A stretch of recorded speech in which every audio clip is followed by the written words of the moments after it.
नमस्कार विद्यार्थी मित्रांनो, आज आपण एक महत्त्वाचा ग्रामरचा टॉपिक अभ्यासणार आहोत. सर्वप्रथम मी अविनाश पाटील आपलं सगळ्यांचं ई लर्निंग मध्ये मनापासून हार्दिक स्वागत करतो.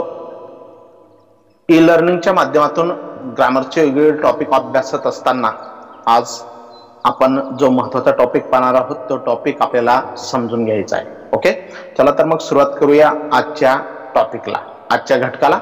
आजचा जो महत्त्वाचा घटक आहे मित्रांनो तो म्हणजे verbs.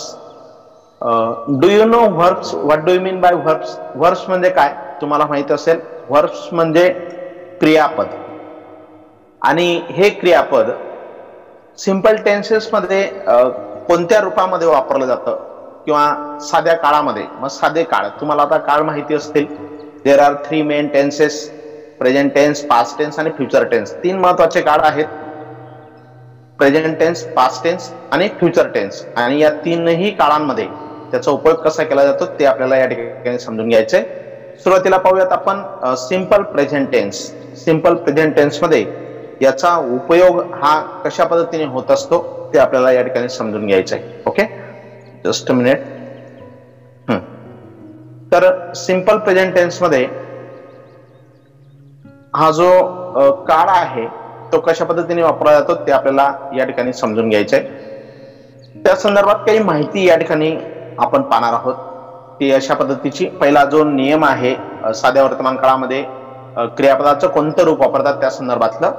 The simple present tense is used to show habitual activity or something that is true in general. जे काही सामान्यपणे सत्य आहे ते मांडण्यासाठी किंवा घडणारी गोष्ट दाखवण्यासाठी आपण साध्या वर्तमान काळाचा उपयोग करत असतो. माईक म्यूट ठेवा सगळ्यांनी. It is not necessary that the action takes place at the time of speaking. It is not necessary, हे काही महत्वाचं नाही किंवा गरजेचं नाही. That the action takes place at the time of speaking म्हणजे ज्यावेळेस आपण बोलतो त्यावेळेस ती घटना घडली पाहिजे असं काही गरजेचं नाहीये.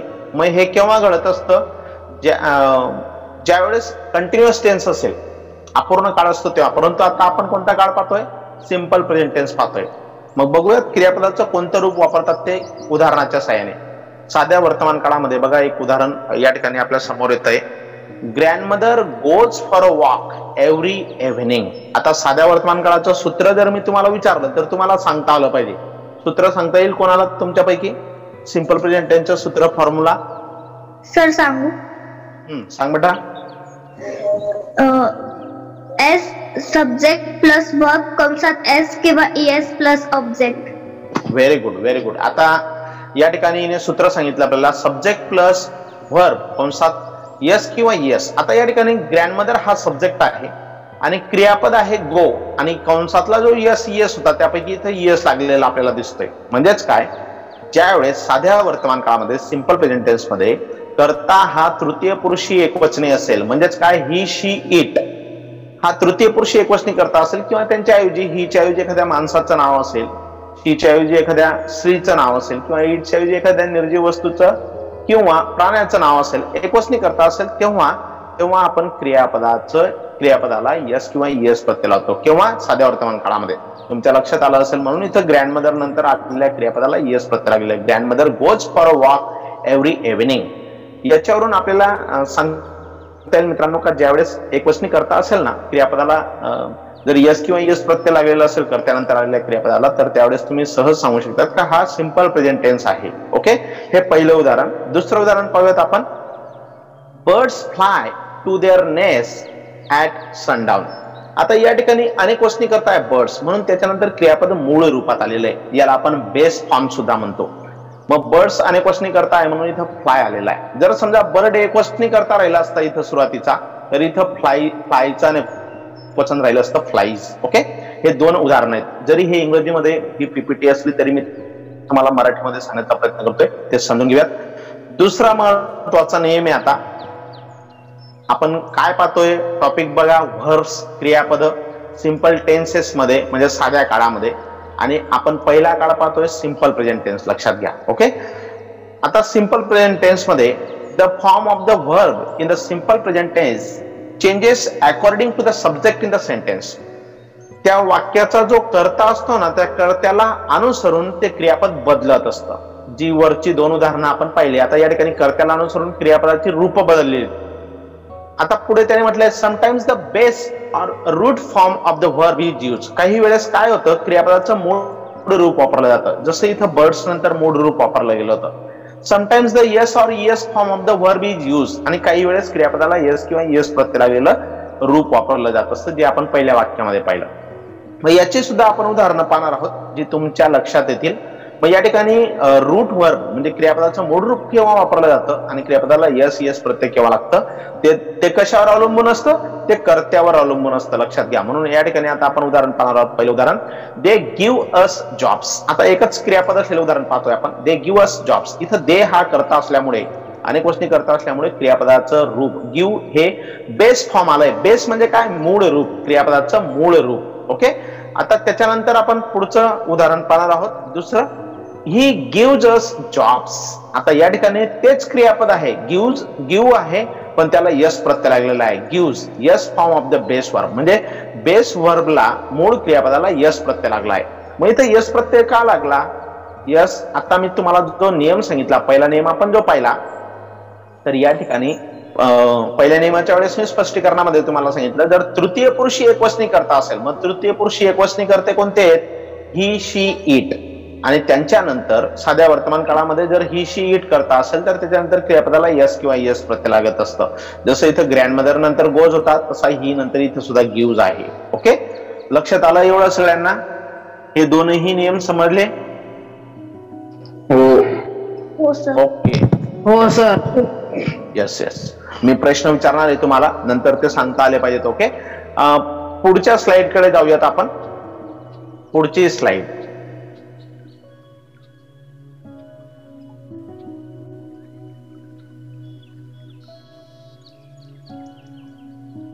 हँग होऊन जातं ते. यस. ओके. सेकंड स्लाइड आहे. यस. आता या ठिकाणी आपण पुढचा तिसरा नियम जो दिलेला आहे तो पाहणार. The base root is use with the subjects.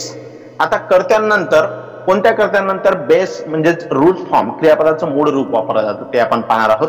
मग यामध्ये दिले त्याने बघा, I, we, you, they and plural nouns. मग ज्यावेळेस वाक्यामध्ये कर्ता म्हणून आय आलेला असेल, कर्ता म्हणून वी आलेला असेल, यू असेल, दे असेल किंवा अनेक वचनी कर्ता असेल, नाउन असेल, तर यांच्या नंतर क्रियापदाचं मूळ रूप वापरतात. जे आपण आता उदाहरणामध्ये पाहिलं, गिव्ह, दे गिव्ह उदाहरण पाहिलं होतं आपण, बरोबर आहे ना?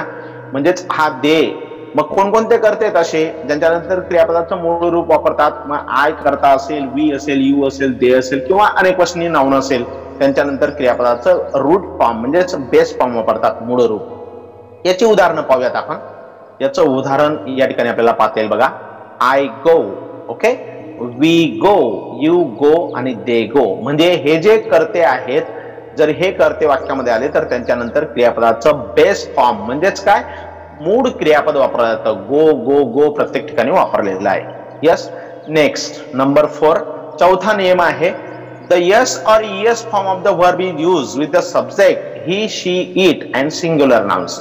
मग क्रियापदाला यस किंवा ईएस केव्हा वापरला जातो, किंवा यस किंवा ईएस हे प्रत्यय केव्हा जोडलं जातं? जेव्हा वाक्याचा कर्ता जो आहे तो ही, शी, इट असेल किंवा सिंग्युलर नाउन, एक वचनी कर्ता असेल, नाउन असेल, नाम असेल, त्यावेळेस क्रियापदाला यस किंवा ईएस प्रत्यय वापरला जातं. किंवा साध्या वर्तमान काळामध्ये. साध्या वर्तमान काळाबद्दल बोलतोय मी, लक्षात घ्या बरं. त्याचं उदाहरण आहे. यस, त्याचं उदाहरण आहे बघा. आता आय, वी, दे हे डू वापरलेलं आहे इथं. ओके. म्हणजे तुम्हाला समजून देण्यासाठी त्याने आय, वी, दे हे वरचेच कर्ते घेतले आणि त्याच्यानंतर डू वापरलेला आहे. आणि आता दुसरं उदाहरण आपण पाहणार आहोत. ही, शी, इट जर करता असेल तर डूचं रूपांतर डज मध्ये होतंय बघा. त्याला यस प्रत्यय लागतोय. He does, she does, it does. Okay.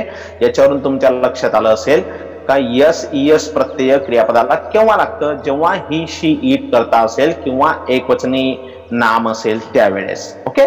Next, 5 नंबरचा नियम दिलेला आहे.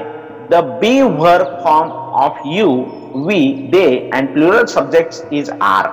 बी वर्ब फॉर्म म्हणजे काय? टू बी चं रूप. बी वर्ब फॉर्म म्हणजे काय? टू बी चं रूप. मग यू, वी आणि दे या अनेकवचनी कर्त्यांच्या नंतर हे प्लुरल सब्जेक्ट्स आहेत. हे अनेकवचनी कर्ते आहेत. प्लुरल म्हणजे अनेकवचनी, सब्जेक्ट म्हणजे कर्ता. मग यू हा अनेकवचनी कर्ता आहे, वी अनेकवचनी कर्ता आहे, दे पण अनेकवचनी कर्ता आहे.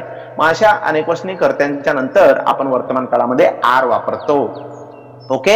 And the be verb form for the subject I, is, am. आणि वर्तमान काळामध्ये आय या एकवचनी कर्त्याच्या नंतर एम हेच टू बीचं रूप वापरलं जातं, बी फॉर्म वापरलं जातं. And for other singular subjects is आणि एकवचनी कर्ते असतील त्यांच्यानंतर इज वापरलं जातं. ओके. टू बी ची रूप तुम्हाला माहिती आहेत, एम, इज, आर, जी आता इथं आपण पाहिली एम, इज आणि आर.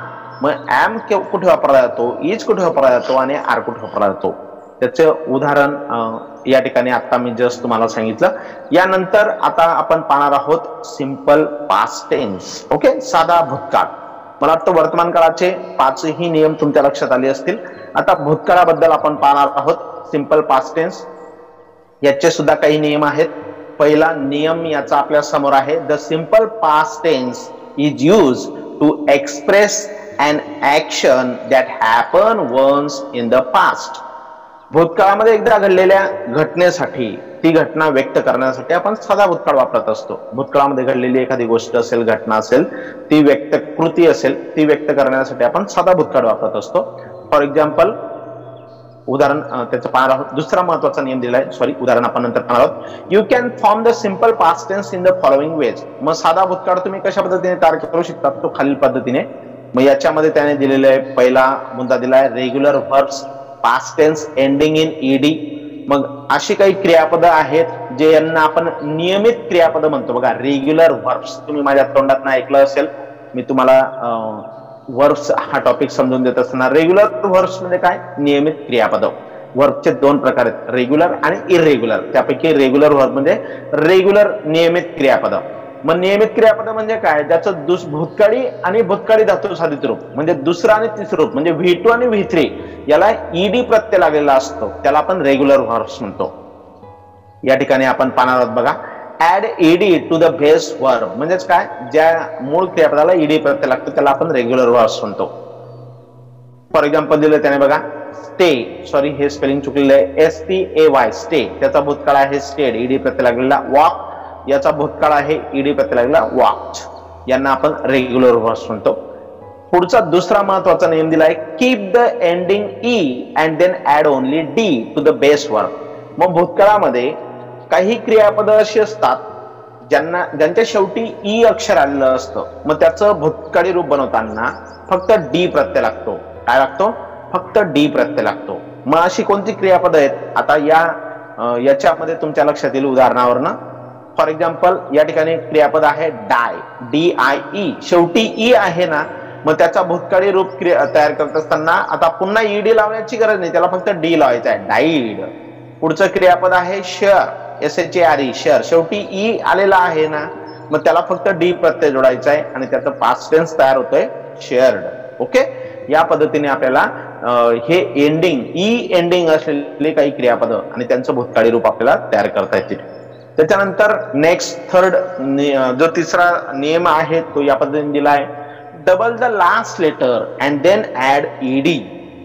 काही क्रियापदांना शेवटचं जे अक्षर आहे ना ते आपल्याला डबल करावं लागतं आणि नंतर त्याला ईडी प्रत्यय लावावा लागतो. मग अशी कोणती क्रियापद आहेत, फॉर एक्झाम्पल फिट, त्याचं फिटेड, शेवटच्या टी अक्षराचं डबल झालेलं आहे आणि त्याला ईडी प्रत्यय लागलेला आहे. लेव्हल, त्याचं डबल एल झालाय शेवटच्या अक्षराचा आणि नंतर ईडी प्रत्यय लागलेला आहे.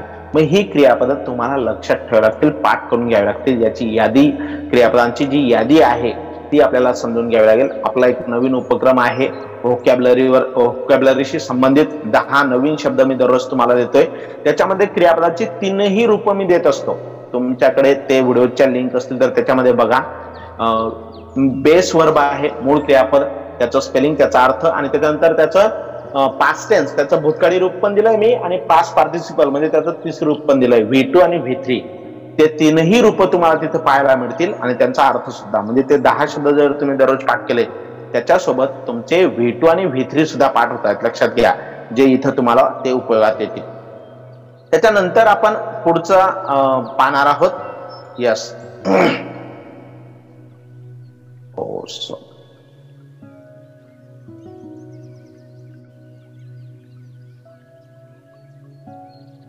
Yes. Number 4, drop the ending Y and then add IED to the base verb. आता काही क्रियापदांच्या शेवटी वाय अक्षर आलेलं असतं, मग ते वाय अक्षरचा आपल्याला लोप करावा लागतो आणि त्याला त्याच्याऐवजी आय वापरून ईडी प्रत्यय जोडावा लागतो. मग अशी काही उदाहरणं आहेत ती आपण इथे पाहणार आहोत. बघा, वरी शब्द आहे, वरी, WORRY, वायचं रूपांतर आय मध्ये केलं आणि त्याला ईडी प्रत्यय लावला, वरीड. सिम्प्लिफाय क्रियापद आहे, बघा शेवटी वाय आलेला आहे, त्याचं लोप करून आपण IED प्रत्यय लावला, सिम्प्लिफाईड. या पद्धतीने आपल्याला त्या नियमानुसार याचे सिंपल पास्ट मध्ये आपल्याला सांगता येईल. याची काही उदाहरणं आपण या ठिकाणी पाहणार आहोत. यस, इरेग्युलर वर्ब्स दिलेलं आहे, सॉरी, अनियमित क्रियापद, past tense not ending in ED. ज्या क्रियापदाचं भूतकाळी रूप हे ईडी प्रत्यय लागून होत नाही त्यांना आपण इरेग्युलर वर्ब्स म्हणतो. बघा लक्षात घ्या, ज्या क्रियापदाला ईडी म्हणजे दुसरं आणि तिसरं रूप ज्याचं सारखं असतं ईडी प्रत्यय जोडून त्यांना रेग्युलर वर्ब्स म्हणतात, आणि ज्या क्रियापदांना ईडी प्रत्यय लागत नाही त्यांना इरेग्युलर, म्हणजे ज्याचे तीनही रूप अनियमित असतात. रेग्युलर म्हणजे नियमित क्रियापद आणि इरेग्युलर म्हणजे अनियमित क्रियापद. लक्षात घ्या. मग इरेग्युलर वर्ब्स म्हणजे काय, त्याचं V1, V2 आणि V3 हे तिन्ही रूप वेगवेगळी असतात, त्याला इरेग्युलर वर्ब्स म्हणतात. कंसामध्ये जे दिलेलं आहे त्याच्यावरून तुमच्या लक्षात येईल, past tense not ending in ED म्हणजे ज्याचं भूतकाळी रूपाच्या शेवटी ईडी प्रत्यय लागत नाही त्याला आपण इरेग्युलर वर्ब्स म्हणतो. अतिशय सोप्या पद्धतीने तुमच्या माहितीसाठी. मग आता पाहूयात आपण प्रेझेंट टेन्स आणि पास्ट टेन्स. मग याच्यामध्ये क्रियापद पाहूयात. आता यस, इकडे आहे इज, एम, यांचं भूतकाळ आहे वॉज, हे इरेग्युलर वर्ब्स आहेत, लक्षात घ्या. त्यानंतर इकडे आर आहे, त्याचा भूतकाळ आहे वर. देन नेक्स्ट हॅज आहे, त्याचा भूतकाळ आहे हॅड. देन नेक्स्ट डू चा भूतकाळ आहे डीड. देन नेक्स्ट से चा भूतकाळ आहे सेड. पुढचा दिलाय स्पीकचा स्पोक. अशी काही क्रियापदं आहेत जे आपल्याला सांगता येतील. ओके, त्याच्यानंतर आपण फ्युचर टेन्स कडे वळणार आहोत. बघा, आपण तीनही काळ या ठिकाणी समजून घेतोय मित्रांनो. प्रेझेंट टेन्स आधी आपण पाहिला, त्याच्यानंतर पास्ट टेन्स पाहिला आणि आता सिंपल फ्युचर टेन्स पाहतोय, साधा भविष्यकाळ.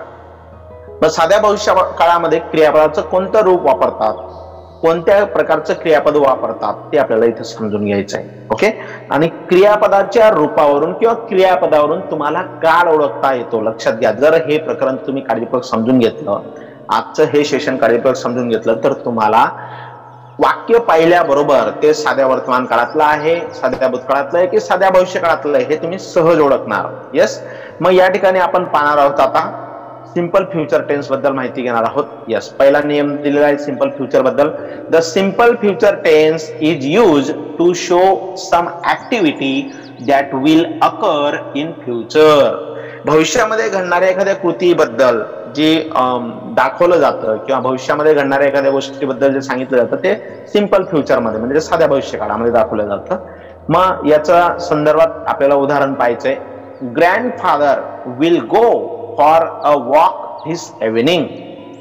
आता या ठिकाणी अंडरलाईन केलेला पार्ट आहे बघा, हे क्रियापद आहे, वर्ब आहे विल गो. विल म्हणजे मूळ क्रियापदाच्या अगोदर विल वापरला जातो आणि शाल विल हे भविष्यकाळी टू बी ची रूप आहेत. लक्षात घ्या, grandfather will go for a walk this evening, याच्यावरून आपण सांगू शकतो का हा सिंपल फ्युचर आहे. सिंपल फ्युचरचं सूत्र कोण सांगेल मला? सिंपल फ्युचर सांगू? यस, सांग बेटा. Subject plus shall oblique will plus verb plus object. Very good, nice. Subject